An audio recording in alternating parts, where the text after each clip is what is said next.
And so James chapter 3. And so James is going to be talking about taming the tongue. And James has been concerned here in the last few chapters that we've been talking about. And he's really been concerned about what we call authentic Christianity. And the fact that it's important for us to be able to act in such a way that also corresponds to what we profess to be. And so he really talks about how we're supposed to be genuine Christians whenever we are going through trials and tribulations. Just because we're going through a hardship doesn't mean that we can act in an unchristian way. Doesn't mean that we can leave God. But we realize those things are going to come. We've got to be genuine Christians when those take place. When it comes to the fact of seeing people who are either wealthy or poor come into the assemblies, we've got to treat them with love and respect, regardless of what economic status they have, because that's what a genuine Christian does. It's important for us whenever we are out and about our works. We got to have the works of someone who's a genuine Christian. And so James continues this line of argument, the fact that we're supposed to be genuine in everything that we do. And here in chapter 3, he transitions from those actions, those works and deeds, to the taming of the tongue. And really, if you look at James, like I said before, the chapter divisions and the verse divisions are all superficial. They're not inspired. They're put in by a man over 1,000 years after the Bible was written. And so sometimes we don't understand, or sometimes the overall thrust of the book sometimes is distorted, because very rarely do we ever read an entire book in one setting. Oftentimes we read a couple of verses or a paragraph or maybe even a chapter, and sometimes we may be cutting off one of the main things the writer, the Holy Spirit, is trying to get us to understand. And so here he's trying us to show that as Christians we've got to be authentic and genuine in everything that we do, and that includes the way that we talk and our speech. And so James wants to focus on how we use our words. And do we use our words in a way that builds up, or do we use our words in a way that destroys? Do we use our words in a way that matches the faith that we profess, or do we use our words in a way that shows other people that maybe this guy really isn't serious about being a Christian? Maybe this woman really isn't serious about trying to be like Christ in all that she does, including her speech. And so that's what we have this morning in James chapter 3. And so if you will, let's go ahead and let's read that first little section together, verses 1 through 2. Not many of you should become teachers, my brothers, for you know that we who teach will be judged with greater strictness. For we all stumble in many ways, and if anyone does not stumble in what he says, he is a perfect man, able also to bridle his whole body. And so here in the first two verses, we have a warning. And what warning is that? About being a teacher? All right, don't be a teacher, right? Which oftentimes is where we read the text, right? Don't be a teacher. But that's not what it says, is it? It's just a warning to teachers. That what you say from a teaching role, you better be sure you know what you're saying, because you're going to have to give an account for that. We're going to be held responsible. Unfortunately, I'm afraid that many people read this passage that way. Don't be teachers. And so every quarter, we've got the education director, or Peyton or myself, or the elders come by and say, hey, we need teachers. And everybody's like, James 3:1, I'm good. Don't be like that. I don't think that's what James is actually talking about here. Now, I think the principle, if you're going to teach, then don't walk in haphazardly and say, well, we've got 45 minutes to kill. We'll talk about the Titans this week, or we got 45 minutes to kill. We'll read a couple of verses and we'll talk about it. Well, I do think James is saying don't do that. Take your responsibility as a teacher heavier than that. Because as Christians, all of us have a responsibility to teach. Matthew 28, verse 19. Hebrews chapter 5, verse 12. We're all teachers. And if you've been in the church for years or decades, you've never taught a class, whether it's an adolescent class, I strongly encourage you to do that, because one of the things I hear all the time from people whenever they teach a class, they always say, I think I learned more than the kids did. Every single time. And the truth is, that's probably true. And so teaching not only is a wonderful way to help the congregation to grow by educating the younger members, but it's also a wonderful way to grow as a Christian yourself. There's no better way to learn something than to teach it. Many of you have experienced that as teachers, or as teachers in a secular way at your businesses or your companies. And so you realize that yourself. So we all have a role as Christians to be teachers, but it's also extremely important for us to be careful. I think James here is talking about kind of the Jewish idea of a rabbi or a professional teacher. And so he may have been cautioning those who were considering teaching in the church and suggesting that they needed to be sure that they were capable or qualified, and if not, they need to step down. Teachers are necessary, and when you have a wonderful teacher in a congregation, it's hard to beat. If you have a really bad teacher in a congregation, it's hard to bounce back from. And so the congregation has to be aware of who's teaching in classes. They've got to be sure that not just anybody is teaching a class. They've got to be sure that someone who is teaching the adult class or the preacher, the teacher, whoever it is someone who is going to be held responsible, both by the congregation, by the eldership, but also by Christ, by the things that they say. So it's important for us to have those in mind. It was a Jewish custom in the first century when they would go to the synagogues for people to get up and to talk. And so if you had something to say in the Jewish synagogue, you could get up and talk. That's one of the ways Jesus started his earthly ministry, was the fact that he would go to the synagogues on Saturday whenever they were reading the Word. And they would kind of have does anybody have anything they want to say? And Jesus would get up and he'd have something to say. And that's how Jesus started his earthly ministry, by going to the synagogues, the buildings there that would have anywhere from 10 Jewish men to maybe a couple dozen. And he would get up and he would start teaching. He would take a passage, just like he wrote from the scroll in Isaiah, talking about how, the poor will have the gospel preached to them, all those things. And Jesus said, you've heard this fulfilled today in your hearing. Basically saying, I'm the Messiah. Paul, that's how he started his evangelistic mission campaign. He would go to cities that had a Jewish synagogue, and he would sit there and he would wait for the rabbi to get done teaching, and they'd basically say, has anybody else got anything they want to say? And Paul would stand up and say, actually, I've got something I'd like to say. And that's how Paul started his missionary efforts, by going to the synagogues. And so maybe it was a custom in the early church for people to talk a lot, or somebody to get up and bloviate. And sometimes you've all been in situations where you ever heard somebody say something for 10 minutes, and you're like, this person has obviously said nothing. He just likes to hear himself talk. Hopefully you don't think that most Sundays, right? But I'm hoping that some other place you've heard that or had that feeling before. That's what James is talking about. Someone who is talking not for the sake of explaining the gospel or exegeting a passage or trying to teach, but someone who's trying to talk for the sake of being heard. Their main goal is just for their own self-appeasement. James says that that's inappropriate, and that people who do those types of things will be held accountable. And so we got to be sure that, is it important for us to teach? Absolutely. I mean, it's important for all of us to be teachers of the gospel, both outside the congregation, but also important for us to be teachers inside the congregation. But we've got to have the right motives in that teaching. If we're just talking just to talk, to hear voices, that's not the case. Now, if you've got something to say, absolutely, say something. I think a lot of times our problem maybe isn't that. We've got about, 125 preachers count in here, an auditorium, and an auditorium that fits about 400. There's a lot of space. And so I'll ask a question. And most time our temptation is not talking over each other or talking too much. Oftentimes it's okay, who is God's son? And everybody's like, well, I'm not saying anything. We all know who it is. I'm not going to be that guy that's like, Jesus! And everybody's like, well, thanks, Dale. We all knew that, but you were way too excited to answer that question. So that's kind of our problem sometimes. So I get that. So, and sometimes the questions that are asked, sometimes when you ask those questions, okay, now who's God's son? Everybody's like, does he want us to answer that question? Does he think we don't know? So I get that. So I work on that as a teacher, but no one's perfect. I'm not saying that because I'm just saying the next passage says that we all struggle with that. And so do we struggle with taming the tongue? All of us do. All of us are tempted in different ways. Some of us are tempted in ways that some of us would look at and say, I have no idea why you'd be tempted like that. That just makes no sense to me. That's dumb. But all of us have struggled with taming the tongue at some time or another. Some seek prestige through speech and improper motives. And so no one is perfect, but we all struggle. We still have to try.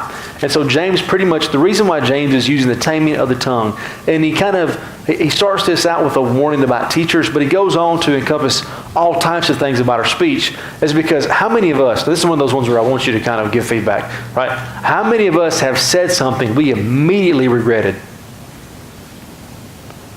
All right? How many of us have said something that we knew we shouldn't have said in the moment, but we were so emotional and so fed up that we said it anyways? Yeah. And so it's pretty universal. And so when James says that none of us are perfect, we've all struggled with this.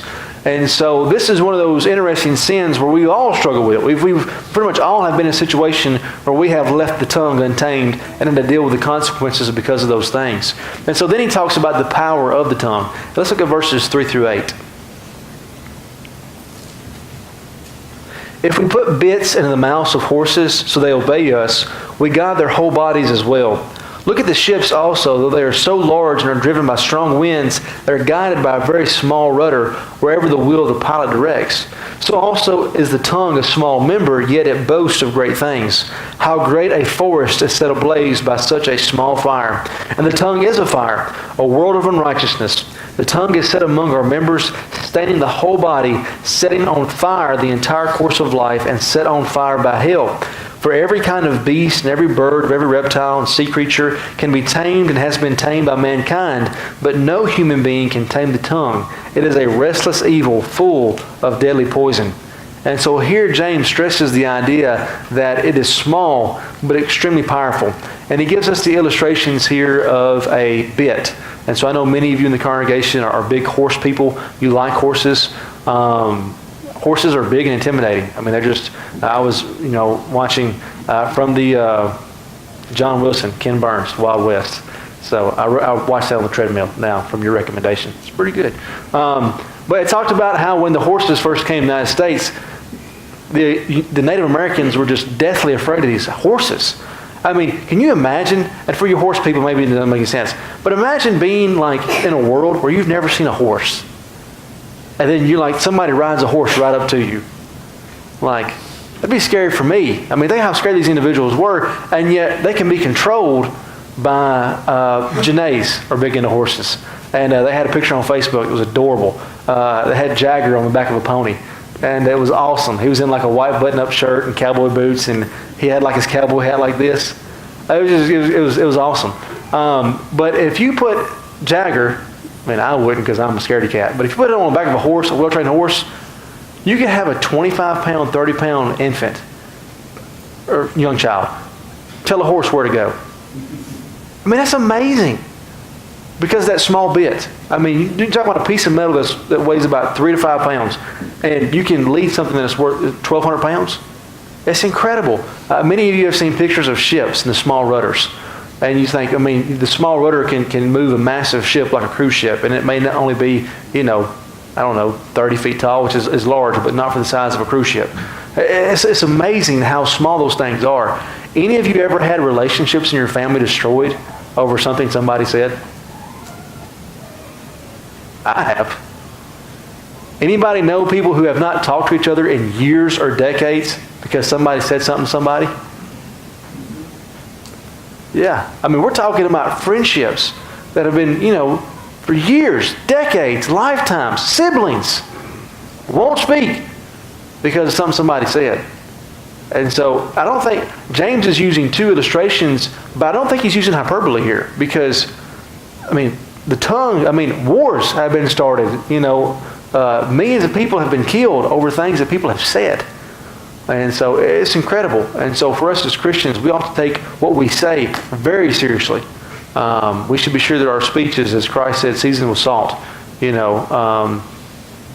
It's very important for us to be sure that we don't destroy relationships or boundaries or whatever we have with things that we say because it can be done. And this is to Christians in general, but specifically to teachers. And so we've got to be extremely careful what we do. One interesting thing about this passage, Gehenna was used in our passage this morning in Matthew chapter 13. This is the only place in the New Testament outside of the Gospels, really outside the Synoptic Gospels, Matthew, Mark, and Luke, where Gehenna or hell is used. Which is interesting. The only place where hell is used. And Jesus talks about hell more than any other person in the New Testament. And it's interesting to me here that James, the half-brother of Jesus, probably heard Jesus' teachings in the first century, use the term hell here, or Gehenna. And the tongue is impossible to tame. Whether you're a preacher, I don't know, but I assume elders, deacons, faithful members of the Lord's church for 50 years, I think all of us, or at least maybe I'm just taking my own life and projecting that on you. I think all of us, even still today, as mature Christians, accidentally slip up from time to time. and say things we shouldn't say. I'm not even talking about dirty words like 4-letter words. I'm just saying like we say something and think, I probably shouldn't have said that. Or I probably should have said that a different way. I hope they didn't get the wrong impression. And so I think even today, many of us probably still struggle with taming the tongue. And it doesn't have to mean like using, bad language. I think that's inappropriate for Christians to use at all. But sometimes we say things and think, oh man, I probably shouldn't have said that. Anybody struggle with that? A few of you? Thank you. Made me feel a little bit better about myself. So thank you. We still try to get better. Any comments so far on verses 1 through 8? We have the problems now of just emails and texts. Oh, yeah. That we read into that are probably not what we meant to, you can't have that face-to-face expression. Miss Kathy Whitworth, if you couldn't hear her, she said our problem today is through text, whether it's an email or a text message. Anybody ever text something to somebody and took it the wrong way? Yeah, there's been several times where I had to call Brittany and like, look, I know how that read. Let me tell you what I meant. And so if you're married, maybe you've done the same thing because it's just, and I think men are bad too because we try to use as least words as possible. And so it sounds like we're being short because we are being short, but we're not being like, like short. We're just not writing a whole lot. And so it's like, did you have an attitude when you sent that? I was like, no. And they don't believe you. Rick? I think we need to be careful about what we retweet because a lot Yeah. of times you'll retweet a subject matter that you see very quickly on your phone. Yeah. But you fail to read down and get comments from other people that have also retweeted and responded to that. Yeah. And I've seen some of our young people that will retweet something out and you go down and you read down below a little further. Yeah. You have 4-letter words that are not appropriate. Yeah. For them to be reading or repeating, Yeah. retweeting. Yeah. Not that they said it, somebody else said it, but the retweet they sent out has that right there in your face. Yeah. No, I agree, and I've been guilty of this myself because I have shared something on Facebook and somebody called and said, "Hey, did you see what it said in the description?" I said, "No." I go back and look. I was like, "Oh, I got to like unshare," And so I've been guilty of that too. I mean, it's easy to do. I think you're right. I think it's important because we're giving a platform to things that are crude or inappropriate, and it's done innocently with no malicious intent whatsoever.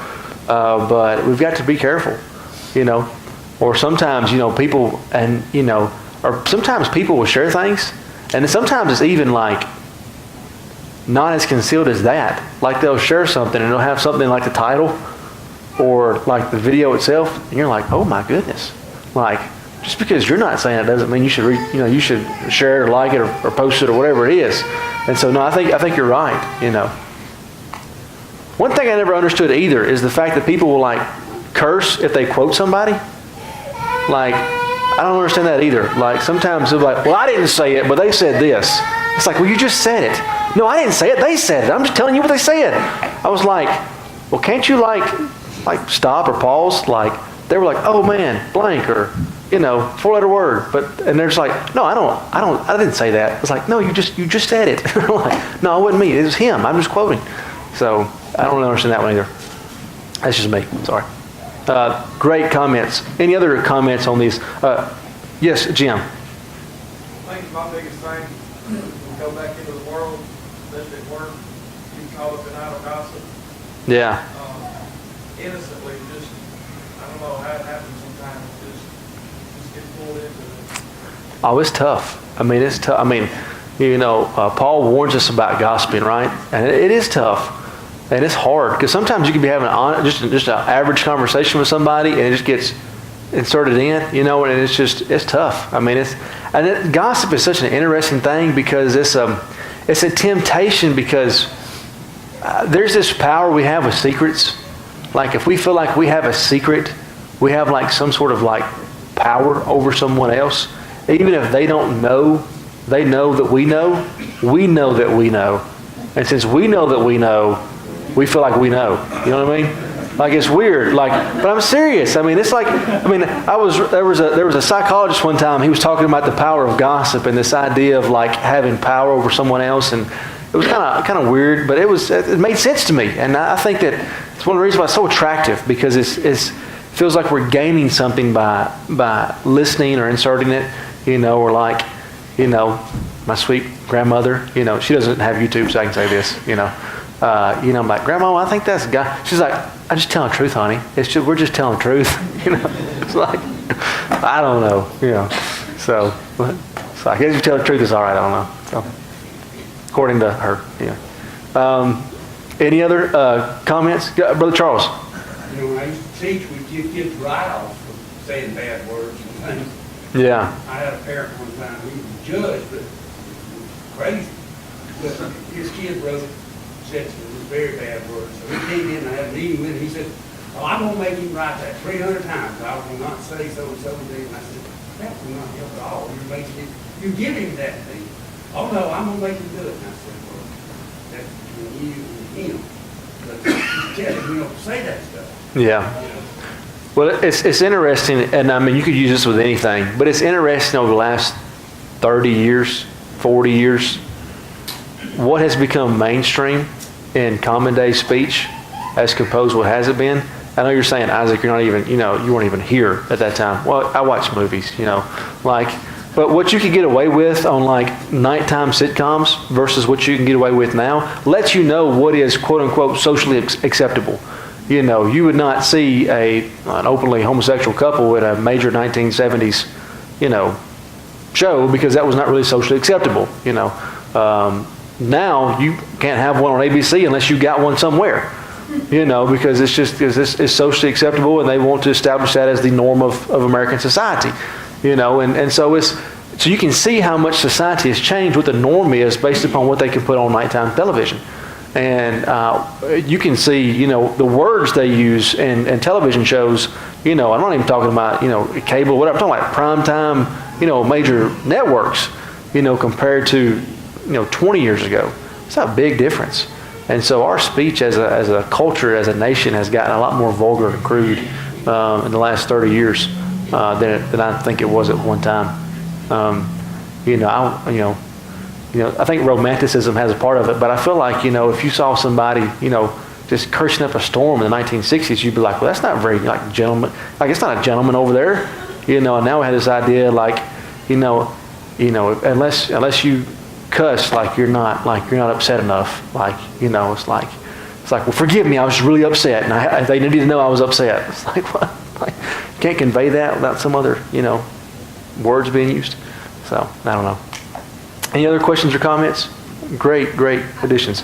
I think what you were saying, that it's much easier for Christians to turn to bad language sometimes because we're so desensitized, like you said. Oh, yeah. It is so mainstream, Mm-hmm. especially in some workplaces. Yeah. I worked in an office and had a boss 20 years ago that I couldn't believe the things he would say, just because it was just like, okay. Yeah. I think we are desensitized. No, I think you're right. I mean, and it starts at such a young age. Because I hate to be rude to you guys, or not rude, but some of you would roll over. Well, you're not in your graves, but if you knew what your 12-year-olds were hearing in junior high, my wife teaches 7th grade, and I was in junior high not a whole long ago. We're talking Army boot camp stuff. It's rough. And like you were saying, we're so desensitized at such an early age. I mean, so young. And it's sad. It's sad. And so we've got to be teaching ourselves as adults that's not the way Christians talk. And then teaching our young people that's not the way Christians talk. And then getting them around adults who are Christians, and they see that's not how brother or sister so-and-so talks. That's not how adults talk. It's adult language. It's an adult beverage. Well, all that does is tell them, well, when I'm an adult, I can do those things. It's acceptable. Well, no, it's not. And so we have to be careful how we phrase those things. Miss Susan, did you have your hand up? Think about the way God created us. We have 2 ears, 2 eyes, 2 nostrils, and 1 mouth. That's right. So, well, and then James tells us, be quick to hear and slow to speak. And see, and I had a football coach that would tell us to, listen twice as much as we talk or something like that. Which I thought about, like, who's talking then? Like, if we're all doing that, like, who's... But anyways. Miss Joy. Our daughter Cindy quit her job, and I think it was her first job out of college. They had moved to Dallas, and it was in an office. And she said, "Mother, I think I'm not going to be able to keep this job." She says, "You wouldn't believe the language." She said, "I just can't take that every day." Yeah. She quit. Yeah. And it's amazing because I think it does affect us. Even if we actively try for it not to affect us and do the best, I do think it affects us in a way that we do get desensitized. And I think it's good that she had that fortitude to say, this isn't good for me and my spirituality to be around this stuff all the time. And so it is good. It is good. There was one time they used profanity constantly. And the problem with it is, it rolls through your mind. Yeah. Saying, Yeah. You can't get it out of your mind. Right. It's infectious. I mean, you take someone and put them with 3 or 4 guys, buddies, and they all cuss like sailors. I'm not saying he's going to cuss, but he's, it is a monkey see, monkey do type world, and it is important for us to not do those types of things. So the last 3 verses of our passage here in verses 9 through 12. With it we bless our Lord and Father, and with it we curse people from whom are made in the likeness of God. From the same mouth come blessing and cursing. My brothers, these things ought not to be. Does a spring pour forth from the same opening both fresh and salt water? Can a fig tree, my brothers, bear olives, and grapevines produce figs? Neither can a salt pond yield fresh water. And so here he talks about the danger of inconsistency. And so we're to bless God. James is writing to the Palestine congregations that were pretty much all Jewish. In fact, depending on where you date James, there may not even be any Gentile converts at all when James is written, depending on how early it was written. But the ancient Jewish custom was to repeat the 18th benediction 3 times every day. And at the end of that benediction, it says, "Blessed art thou, O God." And so they were to praise God 3 times every day. And so here it says, it's inconsistent to praise God and then to curse those who are made in His image. And so it's important for us as Christians to realize that whenever we talk bad about somebody, we're talking bad about somebody who's made in the image of God, that Christ loved and gave Himself for. And although it is a temptation for all of us, and even though it's hard sometimes, we've got to be serious about when it comes to using our tongue to build other individuals up. And so man is made in the image of God, and so we've got to ask ourselves, how can we bless one and curse the other? And 1 John chapter 4, verse 20 says, "If anyone says, 'I love God,' and hates his brother, he is a liar. For if he does not love his brother whom he has seen, he cannot love God whom he has not seen."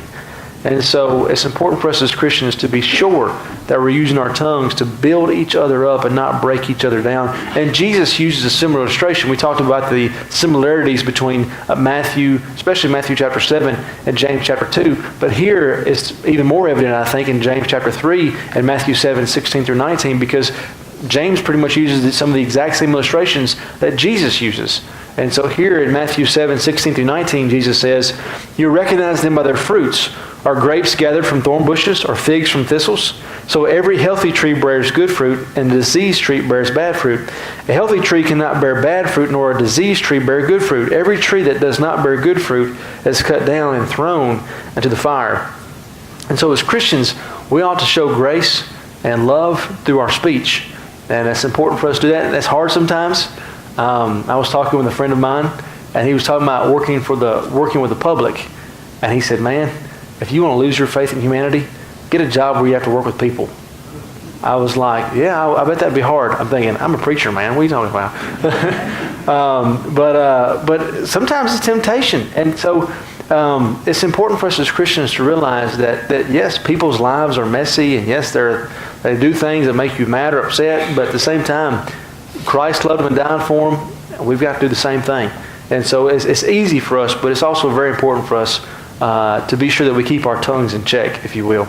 Any questions or comments so far on these 12 verses? Yes, Ms. Tracy. Well, I know some of the members here probably remember the show Good Times that came on back in the 70s. And my brother and sister, we thought that show was funny. We thought JJ was funny. We liked to watch it.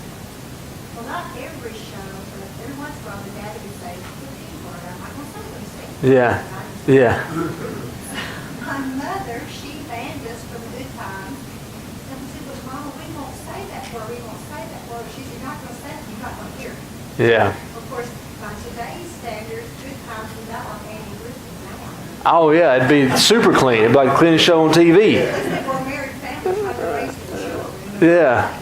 Yeah. And so, That's why I find it interesting how much it has changed. I think that about that time when things started changing, at least from when I remember. yeah, I mean, it really is amazing when you look at major television sitcoms from, Good Times, Dynamite, or Andy Griffith, and you see what's on TV today, and you're just like, wow. Like, that's what our culture has changed in 40 years. It's very eye-opening. It's kind of scary when you think about it, but it is interesting. Several of us were over at Edwards, visiting several of the Roberts families. Mm-hmm. And, you're there at a house that has 4 or 5 kids, maybe more, little fellas on up. And you kind of feel sorry for those kids, but they're not faced, they're not in the public like we are. Yeah. And they don't hear all this stuff. Yeah. And they're not confronted with it. Yeah. You have to admire those people, I do. Yeah. Good point. They're different. Yeah. You feel sorry for them in another way. Yeah. They don't have, or they work, Yeah. but yet they're all good people. Yeah. And their teaching is all false. Yeah. So you don't hear the filthy language. Yeah. None of it. Yeah. It's amazing because I'm not giving up my stuff, like the comforts I have, like, because, like indoor plumbing is big to me, and other blessings of like 21st century living. But it's amazing. There's been numerous studies published about people that live the more Amish lifestyle have a lower cause of disease and have a much higher happiness in life, much lower levels of depression. And so it's interesting that we feel sorry for them. Maybe we should be feeling sorry for us. I think Whether it, we get conditioned to this stuff mm-hmm. if we're not careful and we just repeatedly will not turn it off. When Yeah. Absolutely. I mean, it's tough. It's tough. Brother Ken. Yeah, but don't you think though, we're as Christians supposed to be out in the world a little bit to bring Yeah. others in? Yeah, it's no, we're Kind of a war like. oh yeah, we're in the world but not of the world, and it's the way I would say it to like somebody who's 16. You got a warm-hearted kid, 16 youth group. They want to be a positive influence on their friends around them. It's a wonderful idea. Should they go out with 4 non-Christian friends who are going to be going out to a party on Friday night because they feel like they need a representative of Jesus at the party? No. Negative. But if you want to take 4 friends from the youth group and invite one of your friends, to a wholesome Christ-like get-together, that's the difference. That's a little bit different. But our time is away. The 4 takeaways: bearing fruit through actions includes our speech. Before we teach something, we need to make sure we've done our due diligence in our study, but also the reason why we're presenting it. Our words are extremely powerful, and we can have both good and bad consequences, and have a speech that matches your profession of faith. And so our speech should give a hint whether or not we're genuine about being a real Christian or not. And so we've got to be very careful with the way we use our speech and our words. And so that's all the time that we have. Let's go ahead and close the prayer. Dear Heavenly Father, we're so thankful for the blessing it is to be able to communicate with each other, to communicate the gospel with those around us, to communicate the love that we have for each other inside your church. Dear Heavenly Father, please help us as fallible individuals who use our words sometimes in ways that we shouldn't. Forgive us for that, Father, and please help us to be individuals that seek to use our words for edifying and for building up and not for breaking down. Dear Heavenly Father, please forgive us when we fail, but also help us to be able to articulate your truths in a way that give glory to you, but also help lead others to you and your Son. It's in His name we pray. Amen.